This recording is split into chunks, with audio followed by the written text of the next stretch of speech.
नमस्कार दोस्तों, इस वीडियो क्लास में आप सभी का स्वागत है। इस वीडियो में हम लोग पढ़ने वाले हैं 10th क्लास के गणित का तीसरा चैप्टर दो चर वाले रैखिक समीकरण युग्म, pair of linear equation in two variables.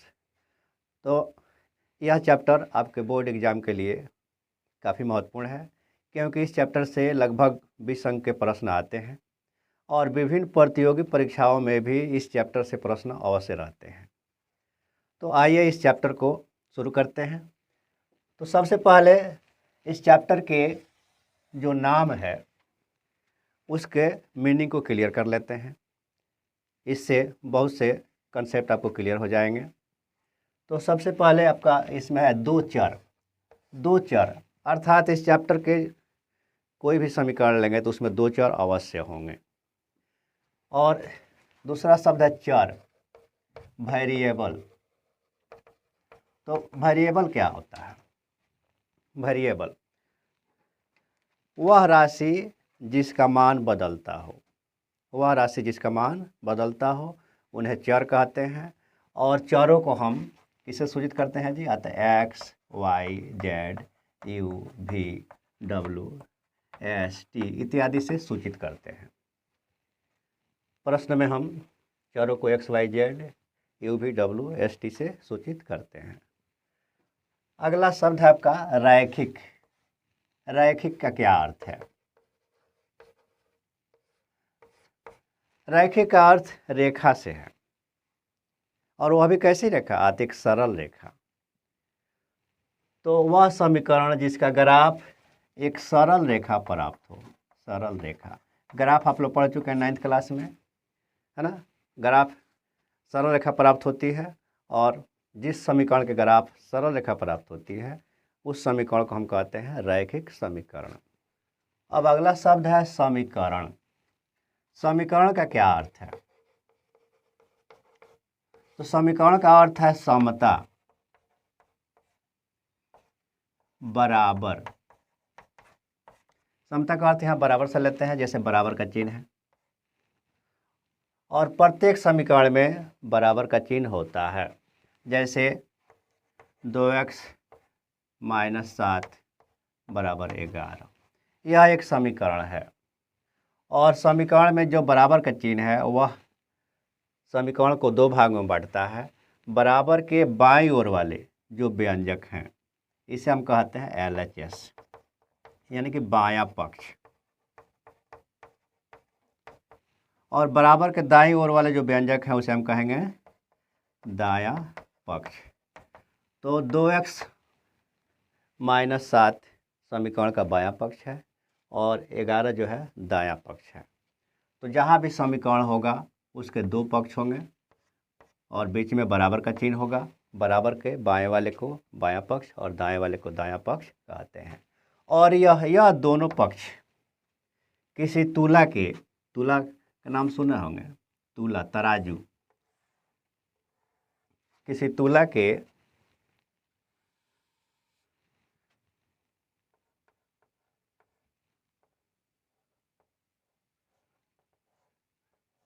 तुला का फिगर आप देखे होंगे। ये दो तराजू है, तराजू के दो पलड़े हैं,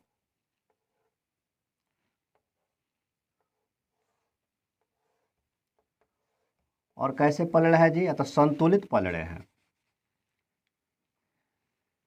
2x - 7 बराबर 11।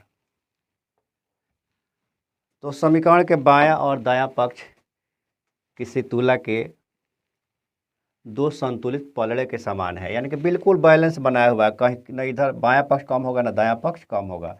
ये समीकरण हो गया। अब समीकरण के दोनों पक्षों में समान गणितीय संक्रियाएं की जाए। गणितीय संक्रियाएं, समीकरण के दोनों पक्षों में समान गणितीय संक्रियाएं की जाए तो समीकरण के मान में कोई परिवर्तन नहीं आता है। अब गणितीय संक्रियाएं क्या हैं?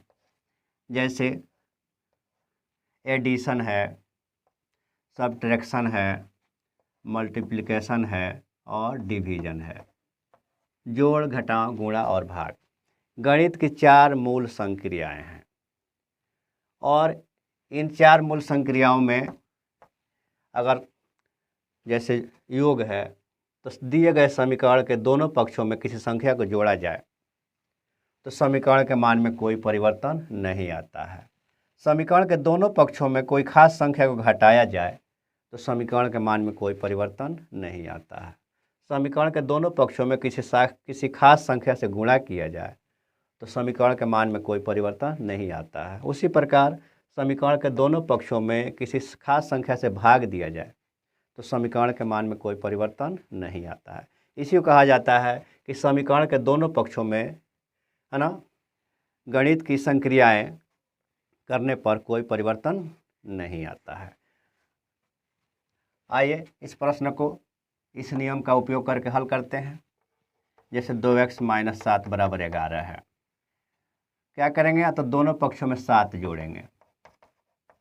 दोनों पक्षों में 7 जोड़ने पर तो 2x - 7 + 7 = 11 + 7, 7 7 ये कैंसिल हो गया, यहाँ मिला 2x = 11 × 7 = 18। समीकरण में कोई परिवर्तन नहीं आया। फिर क्या करेंगे? हमारा x का मान निकालना है तो दोनों पक्षों में कितना से भाग देंगे? दोनों पक्षों में 2 से भाग देने पर, एक ही संख्या में दोनों पक्ष में भाग देंगे तो समीकरण के मान में कोई परिवर्तन नहीं आता है। तो हमारा कितना मान मिल गया? आता है x = 9। ये आपका समीकरण का हल हो गया। तो हम गणितीय मूल संक्रियाओं का उपयोग करके, है ना, हमने इस समीकरण का हल किया। आगे जो है और दूसरे विधि से हम लोग हल करेंगे। अब आइए हम लोग जानते हैं एक चर वाला रैखिक समीकरण। तो एक चर वाला रैखिक समीकरण पिछले 9th क्लास में आप पढ़ चुके हैं और 10th क्लास में भी उसको पढ़ना है क्योंकि इससे प्रश्न आपके बोर्ड में आते हैं। तो एक चर वाला रैखिक समीकरण है क्या? जैसे नाम से ही स्पष्ट है कि इसमें एक ही चर होगा और रैखिक है यानी कि उसका घात 1 होगा। तो एक चर वाला रैखिक समीकरण होता क्या है? आता एक चर वाले रैखिक समीकरण का व्यापक रूप ax + b = 0 है, जहाँ a तथा b वास्तविक संख्याएं हैं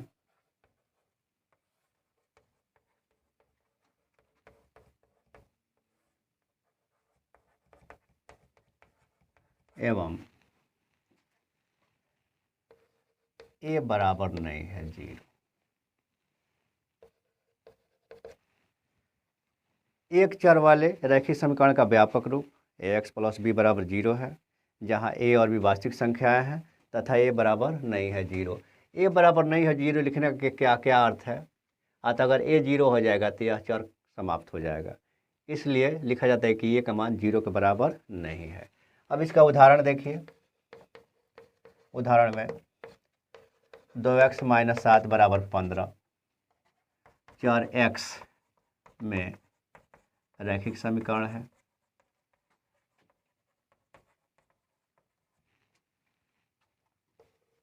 थ्री x - 5 = 0, ये भी जो है चर x में रैखिक समीकरण है।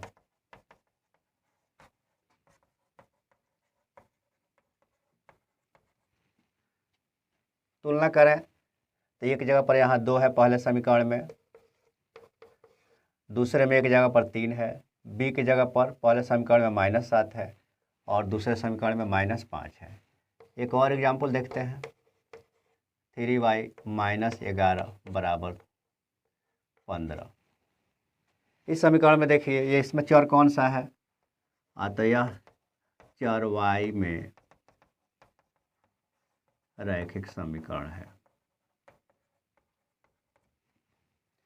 तो समझ में आ गया होगा, है ना, कि एक चर में रैखिक समीकरण कैसा होता है। तो उसमें एक ही चर होता है। अब आइए हम लोग जाने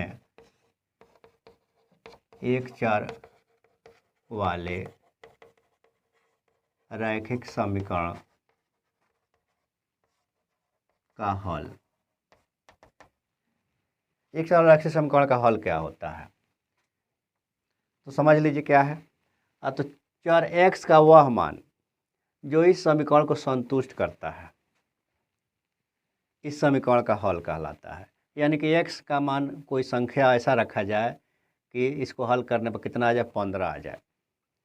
तो जो मान हम यहाँ x का मान रख रहे हैं वह मान इस समीकरण का हल कहलाता है। तो परिभाषा क्या होगा, तो चर x का वह मान जो समीकरण ax + b = 0 को संतुष्ट करता है।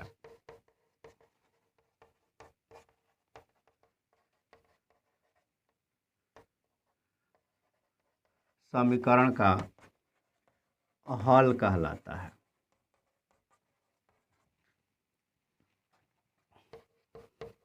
जैसे x = 11, इस समीकरण के लिए x = 11, 11 रखिए, 11 दूना 22। अब 22 में 7 घटाएंगे कितना आएगा, 15 आएगा। तो x = 11 समीकरण 2x - 7 = 15 को संतुष्ट करता है, संतुष्ट करता है। क्योंकि 2 × 11 - 7, 2 × 11, 11 दूना 22 हो गया, 22 में 7 घटाएंगे कितना आएगा, 15। तो 2 × 11 - 7 = 15 है ना। अतः x = 11 समीकरण 2x - 7 = 15 का हल है।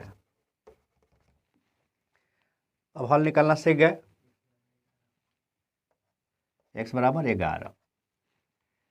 अब आप हल निकालना सीख गए है ना, हल जान गए कि क्या होता है। तो x का मान जो रखते हैं अगर उस समीकरण को संतुष्ट कर दे तो वह मान समीकरण का हल कहलाता है।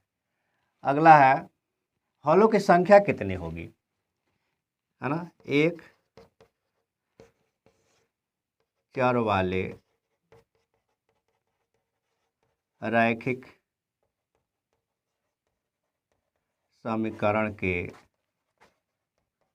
हलों की संख्या। तो आपने देखा कि x का मान 11 रखने पर यह समीकरण संतुष्ट हो गया। x की जगह पर दूसरा कोई भी मान रखेंगे तो संतुष्ट नहीं होगा। जैसे x = 2 रखें तो 2 दूना 4 और 4 में 7 घटाएंगे तो 11 15 नहीं आएगा। x का मान 3 रखें तो 3 दूना 6, 3 में से 7 घटाए 6 में से 7 घटाएंगे तो 15 नहीं आएगा। केवल 11 रखने पर ही इसका मान 15 आएगा। x का मान हम अगर 11 रखें तभी इसका मान 15 आएगा। यानी कि एक चर वाले रैखिक समीकरण का एक और केवल एक हल होता है। तो लिखेंगे कि एक चर वाले रैखिक समीकरण का एक और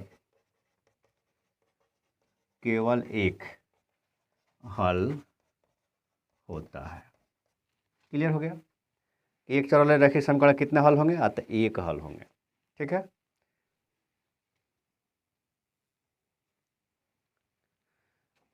अब हम लोग जानेंगे रैखिक समीकरण को हल करने के तरीके। तो इसके दो तरीके हैं। पहला तरीका अभी बताए थे, है ना। जैसे एक रैखिक समीकरण पर कोई प्रभाव नहीं पड़ता है यदि समीकरण के दोनों पक्षों में समान संख्या जोड़ी जाए या घटाई जाती है ना। जैसे 2x + 5 = 13 है, तो दोनों ओर हम 5 जोड़ें, इसके बाएं पक्ष में 5 जोड़ें और दाएं पक्ष में 5 जोड़ें तो समीकरण के मान में कोई परिवर्तन नहीं आता है। इसके बाएं पक्ष में 5 घटाएं और दाएं पक्ष में 5 घटाएं तो समीकरण के मान में कोई परिवर्तन नहीं आता है। और समीकरण के दूसरा नियम है कि समीकरण के दोनों पक्षों को समान शून्येतर संख्या से गुणा या भाग दिया जाता है। अब प्रश्न आता है शून्येतर। शून्येतर क्या है? तो शून्येतर का मतलब होता है शून्य को छोड़कर। शून्य को छोड़कर, शून्य को छोड़कर जितनी भी संख्याएं हैं शून्येतर हैं, चाहे वह संख्या धनात्मक हो चाहे ऋणात्मक हो, है ना। शून्य को छोड़कर हो संख्या तो वह शून्येतर है। तो किसी भी समीकरण में शून्येतर संख्या से यानी कि शून्य को छोड़कर और किसी संख्या से दोनों तरफ गुणा करें या भाग दें तो समीकरण के मान में कोई परिवर्तन नहीं आता है। इस नियम का प्रयोग करके हमने पहले प्रश्न को हल किया है। अब दूसरा तरीका है हल करने का। समीकरण का हल पक्षांतर द्वारा भी किया जाता है।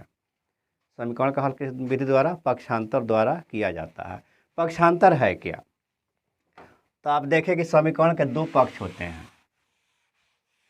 समीकरण के दो पक्ष होते हैं, एक होता है बायां पक्ष और इधर वाला हो गया दायां पक्ष। बायां पक्ष और दायां पक्ष। तो पक्षांतर करना यानी कि एक पक्ष के पद को या गुणनखंड को दूसरे पक्ष में ले जाते हैं या दूसरे पक्ष के पद या गुणनखंड को पहले पक्ष में लाते हैं। इस क्रिया को हम कहते हैं पक्षांतर। तो पक्षांतर के नियम क्या हैं? तो पक्षांतर के 3 नियम हैं। पक्षांतर के नियम, तो पक्षांतर के 3 नियम है। पहला नियम है कि कोई भी पद, जैसे ये 2 पद है, एक 5 है और एक 2x है, तो कोई भी पद एक पक्ष से दूसरे पक्ष में जाता है तो उसका चिन्ह बदल जाता है। अगर बाएं पक्ष और दायां पक्ष, बाएं पक्ष में किसी पद का चिन्ह प्लस है तो दाहिने पक्ष में जाएगा तो उसका चिन्ह माइनस हो जाएगा, और बाएं पक्ष में माइनस है तो उस दाएं पक्ष में जाएगा तो उसका चिन्ह क्या हो जाएगा? प्लस हो जाएगा। ये पहला नियम कहता है कि कोई भी पद एक पक्ष से दूसरे पक्ष में जाएगा, चाहे दूसरे पक्ष से पहले पक्ष में आएगा तो उसका चिन्ह परिवर्तित हो जाएगा। दूसरा नियम कहता है कि अगर कोई गुणांक, बाएं पक्ष का कोई गुणांक दाएं पक्ष में जाता है या दाएं पक्ष का कोई गुणांक बाएं पक्ष में जाता है तो अगर दूसरे पक्ष में वह जाकर भाग में बदल जाता है। यानी कि गुणा है उधर जाएगा तो किस में बदल जाएगा? भाग में। अगर इधर भाग में है, चाहे उधर गुणा में है और इधर आएगा तो किस में बदलेगा? भाग में। और तीसरा नियम हो जाएगा कि एक पक्ष का हर या भाग, जैसे x/3 है बराबर 5 है, तो एक पक्ष में किस रूप में है? भाग के रूप में है। दूसरे पक्ष में जाएगा तो किस में बदल जाएगा? तो गुणा में बदल जाएगा, यानी कि x = 5 × 3। बस यही पक्षांतर का नियम है। इस नियम का प्रयोग करके हम लोग इस चैप्टर के प्रश्नों को हल करेंगे। तो आइए पक्षांतर का नियम एक बार फिर से देखते हैं। किसी पद को एक पक्ष से दूसरे पक्ष में ले जाने पर उसका चिन्ह बदल जाता है। प्लस होगा तो माइनस और माइनस होगा तो प्लस बदल जाएगा। वहीं लिखा गया अर्थात यदि पद का चिन्ह जो है प्लस हो तो दूसरे पक्ष में ले जाने पर उसका चिन्ह माइनस हो जाता है, और इसी प्रकार माइनस चिन्ह प्लस चिन्ह में बदल जाएगा। दूसरा नियम है कि एक पक्ष में किसी गुणनखंड को, एक पक्ष के किसी गुणनखंड को दूसरे पक्ष में ले जाने पर उससे दूसरे पक्ष में भाग हो जाता है। अगर गुणनखंड है तो उधर ले जाएंगे तो किस में बदल जाएगा? भाग में बदल जाएगा। और इसी का उल्टा तीसरा नियम कह रहा है कि अगर भाग में हो दूसरे पक्ष में ले जाएंगे तो वह गुणा में बदल जाएगा। आइए पक्षांतर के नियम का प्रयोग करके हम इस प्रश्न को हल करते हैं। 2x + 3 = 15, इसको हल करते हैं। तो सबसे पहले हमको जो है x का मान निकालना है, तो इस पद को हम बाईं ओर ले जाएंगे। तो 3 को किधर ले जाएंगे? बाईं ओर। तो आइए 3 का चिन्ह क्या है? तो 3 का चिन्ह है प्लस, और इस पद को हम बाईं ओर ले जाएंगे तो चिन्ह क्या हो जाएगा, दाईं ओर ले जाएंगे चिन्ह क्या हो जाएगा, माइनस हो जाएगा। तो हमको यहाँ मिलेगा 2x, यहाँ बराबर का चिन्ह दिए, जो पद पहले से है उसको यहाँ उतार दिए, और 3 को हम ले गए तो ये बाद में जाएगा, और इसका चिन्ह प्लस है तो यहाँ पर क्या हो जाएगा, माइनस। पक्षांतर के नियम से प्लस था, क्या हो गया, माइनस हो गया। अब 15 में से 3 घटाए, हमारा कितना मिला, तो 12। अब ये हो गया 2x। हमको x का मान निकालना है, तो दो क्या है, तो इस पद का गुणनखंड है। क्या है, गुणनखंड है, यानी कि इस पक्ष का गुणनखंड है पूरा का। बाएं पक्ष का क्या है, ये गुणनखंड है, और कोई गुणनखंड बाएं पक्ष से दाएं पक्ष में जाएगा तो किस में बदल जाएगा, तो भाग में बदल जाएगा। गुणा में है तो किस में बदल जाएगा, भाग में। तो x बराबर हो जाएगा 12/2। अब 12 में 2 से भाग दिए, हमारा 6 हो गया, तो x का हमारा मान निकल गया। तो इस तरह से पक्षांतर के नियम का प्रयोग करके हम समीकरणों को हल कर लेते हैं। आइए अब 2 चर वाले रैखिक समीकरण को देखें। 2x + y = 15। इस समीकरण को ध्यान से देखिए, इसमें 2 चर हैं, x और y, और 2 इसका गुणक 1 और ये 15 अचर है। तो इसको हम कहेंगे 2 चर वाले रैखिक समीकरण। अब प्रश्न आता है कि 2 चर रैखिक समीकरण का व्यापक रूप क्या है ना। तो 2 चर वाले रैखिक समीकरण के व्यापक रूप का परिभाषा होता है, 2 चरों x तथा y में रैखिक समीकरण का व्यापक रूप ax + by + c = 0 है, जहाँ a b c वास्तविक संख्याएं हैं और a तथा b दोनों शून्य नहीं हैं। a तथा b दोनों शून्य नहीं है, यानी कि a भी 0 नहीं होगा और b भी 0 नहीं होगा। अब a तथा b दोनों शून्य नहीं है, इस प्रतिबंध को हम कैसे लिखते हैं, तो a² + b² बराबर नहीं है 0। कभी कभी ऐसे लिखा जाता है, आपके बोर्ड एग्जाम में ऑब्जेक्टिव में पूछ देता है ना, कि a तथा b दोनों शून्य नहीं है, कि प्रतिबंध को निम्न रूप में लिखा जाता है। तो a तथा b दोनों शून्य नहीं है, प्रतिबंध को क्या लिखेंगे, a² + b² बराबर नहीं है 0। अब प्रश्न उठता है कि 2 चर वाले रैखिक समीकरण का जो परिभाषा है उसमें क्यों लिखा गया है कि a बराबर नहीं है 0 और b बराबर नहीं है 0। ये लिखने की क्या ज़रूरत है। तो कारण यह है कि दिए गए समीकरण में a और b दोनों में से कोई अगर एक 0 हो जाता है, किसी एक का मान अगर 0 हो जाता है, तो हमारा समीकरण क्या प्राप्त होगा, तो ax + c = 0 प्राप्त होगा। अच्छा है, a का मान 0 हो जाए तो समीकरण हमारा क्या मिलेगा, तो by + c = 0। और ये दोनों समीकरण जो है एक चर में समीकरण हो जाएगा, यह x में होगा तो यह y में होगा, और हमारा समीकरण 2 चर वाला समीकरण नहीं रह जाएगा। तो इसलिए लिखा जाता है कि a बराबर नहीं है 0 और b बराबर नहीं है 0। अब क्लियर हो गया। अब आइए जो है जाने हम 2 चर वाले रैखिक समीकरण का हल। 2 चर वाले रैखिक समीकरण का हल। तो 2 चर वाले रैखिक समीकरण का हल क्या है, आइए अभी जो लिखे थे 2x +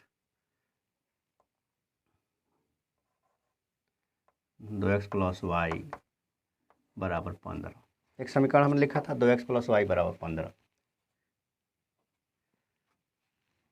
तो x का ऐसा मान, x और y का वह मान जो दोनों समीकरणों को क्या x और y का वह मान जो इस समीकरण को क्या करता हो, संतुष्ट करता हो, है ना, समीकरण का हल कहलाता है। जैसे x और y ले लिए, आपने 9th क्लास में पढ़ा था कि दिए गए समीकरण के 4 हल लिखें।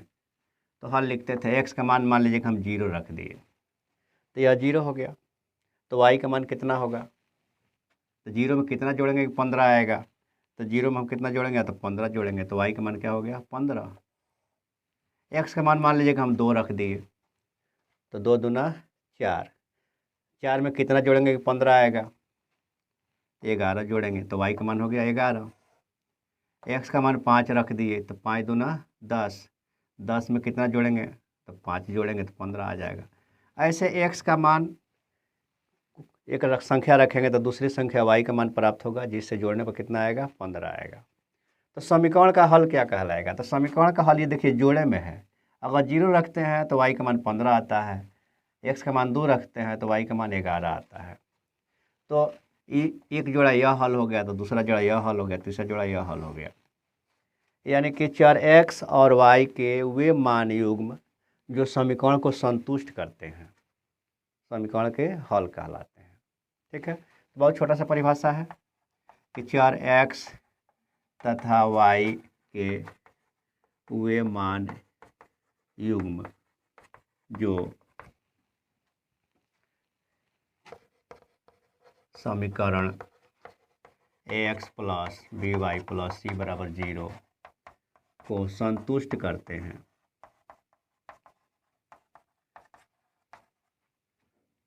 संतुष्ट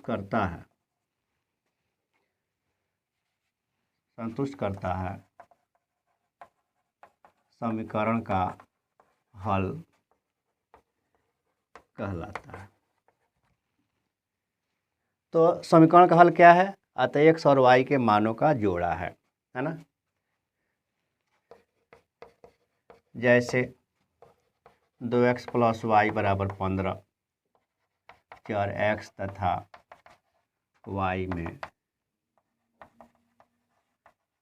रैखिक समीकरण है।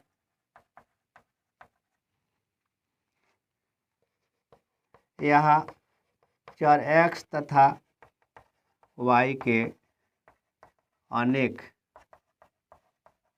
संभव मान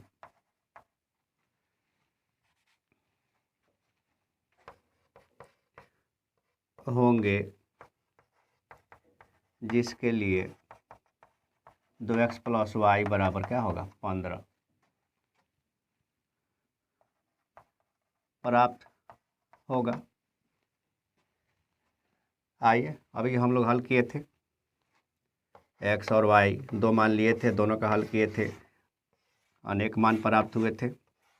जैसे 0 लिए थे तो कितना प्राप्त हुआ था तो 15, 2 लेने पर हमारा कितना हुआ तो 11, 5 लेने पर कितना हुआ तो 5 प्राप्त हुआ। अगर x बराबर 3 ले लें तो 3 दूना 6, 6 में कितना जोड़ेंगे 9 जोड़ेंगे तो 15 हो जाएगा, तो 3 पर हो गया 9। x बराबर 4 ले लिए तो 4 तिहाई 4 दूना 8, 8 में कितना जोड़ेंगे तो 15 प्राप्त होगा, तो 7 प्राप्त होगा।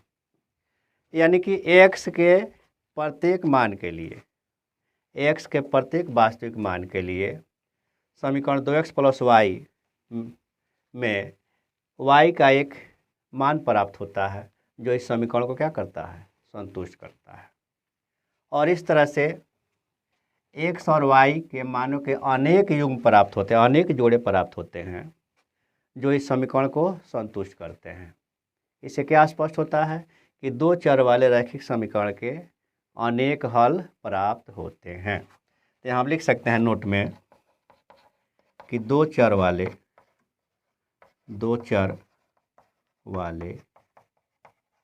रैखिक समीकरण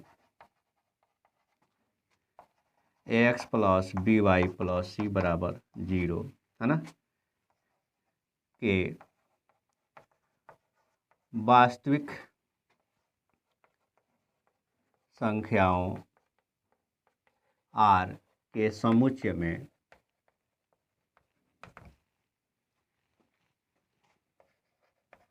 अनेक हल होते हैं।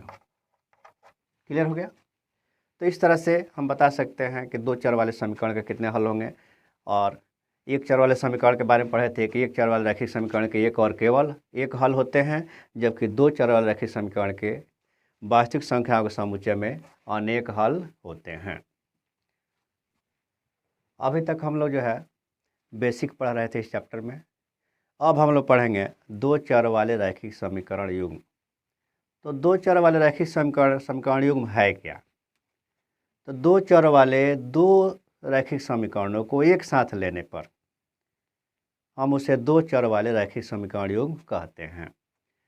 जैसे x प्लस वाई बराबर 6 और x माइनस 2y बराबर 3, ये दोनों समीकरणों को एक साथ लिया गया है। तो ये दो चर वाले रैखिक समीकरण युग्म हो गए। युग्म माने जोड़ा, यानी कि दो चर वाले दो समीकरणों को एक साथ लिया जाए तो इसे हम कहेंगे दो चर वाले रैखिक समीकरण युग्म, यानी कि रैखिक समीकरणों का जोड़ा। उसी तरह से यहाँ देखिए, ये भी जो है दो चर वाले दो रैखिक समीकरणों का जोड़ा है, तो ये भी जो है दो चर वाले रैखिक समीकरणों का युग्म हो गया। तो परिभाषा क्या हो गया? तो दो चर वाले दो रैखिक समीकरणों को एक साथ लेने पर उसे दो चर वाला रैखिक समीकरण युग्म कहते हैं। तो बहुत साधारण सा परिभाषा है। अब इसका व्यापक रूप हम लोग जानेंगे कि दो चर वाले रैखिक समीकरण युग्म का व्यापक रूप क्या है। तो दो चर वाले रैखिक समीकरण युग्म का व्यापक रूप, व्यापक रूप जानना बहुत जरूरी है। इसी के आधार पर हम लोग प्रश्नों को हल करेंगे। तो परिभाषा क्या है? तो दो चरों x तथा y में रैखिक समीकरण युग्म का व्यापक रूप, व्यापक रूप क्या है?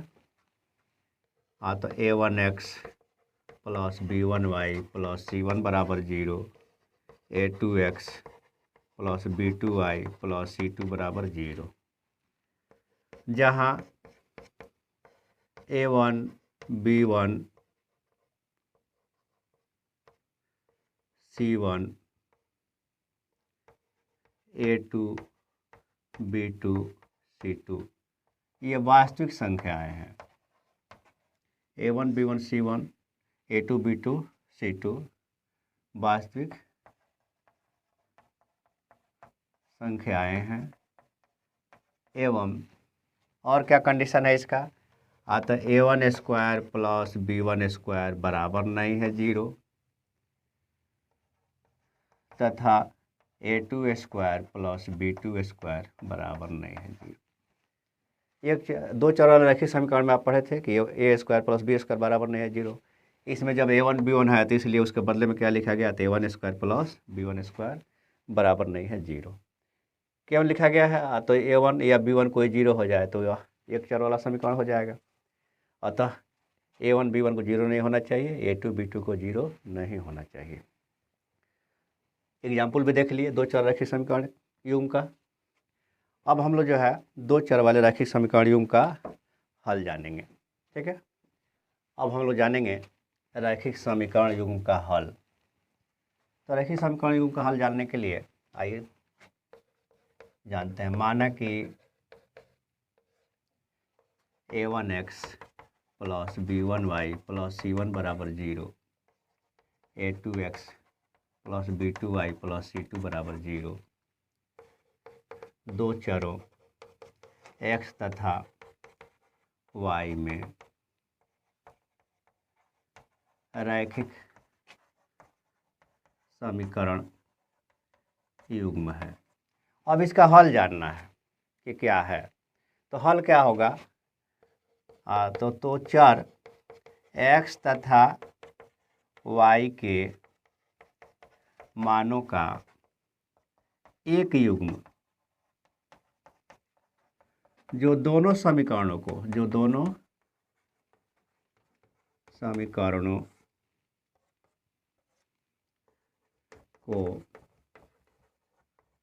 संतुष्ट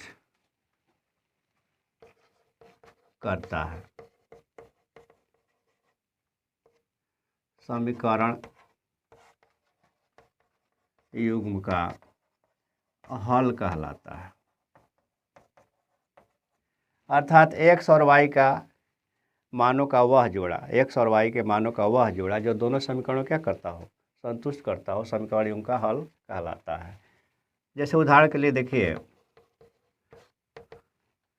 x प्लस वाई बराबर 6, x माइनस 2y बराबर 3 एक समीकरण युग्म है। तो यहाँ x बराबर 5 और y बराबर 1 रखते हैं। x बराबर 5, 5 और y का मान 1, 5 और 1 6। अब 5 में से y का मान 2 रखेंगे तो 2 एकम 2, y का मान 1 रखेंगे तो 2 एकम 2 आएगा, तो 5 में से 2 घटाएंगे 3 होगा। यानी कि x का मान 5 और y का मान 1 दोनों समीकरणों को क्या कर रहा है, संतुष्ट कर रहा है। यहाँ x बराबर 5 y बराबर 1 दोनों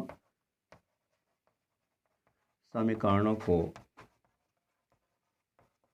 संतुष्ट करता है। अतः 5 और 1 समीकरण युग्म के हल है। बस इतना ही है।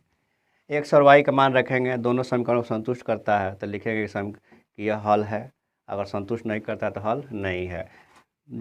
पुनः एक और एग्जाम्पल देखिए, x बराबर 3 और y बराबर 2 लेते हैं। तो 3 लिए तो 3 और 2 5 हो गया, जो समीकरण को संतुष्ट नहीं कर रहा है।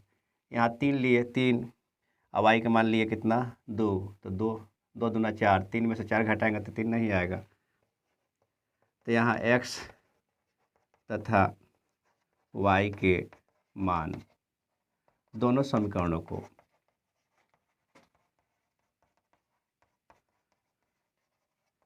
संतुष्ट नहीं करते हैं। अतः x बराबर 3 y बराबर 2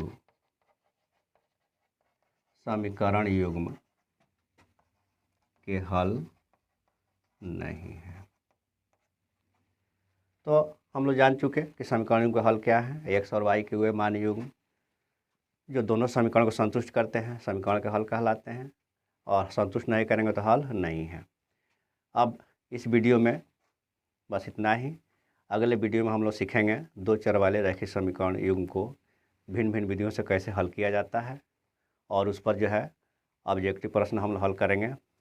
हमारा इस वीडियो का मकसद विशेष रूप से क्या है, तो आपको कॉम्पिटिटिव एग्ज़ाम के लिए तैयार करना और ऑब्जेक्टिव की तैयारी कराना। तो हम आपसे रिक्वेस्ट करेंगे कि प्रत्येक चैप्टर का वीडियो आप पढ़ रहे हैं तो उसमें ऑब्जेक्टिव वाला वीडियो अवश्य देखें।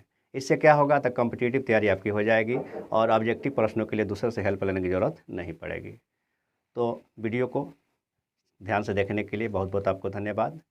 अगले वीडियो में फिर नए जोश के साथ, नए उमंग के साथ मिलेंगे। धन्यवाद।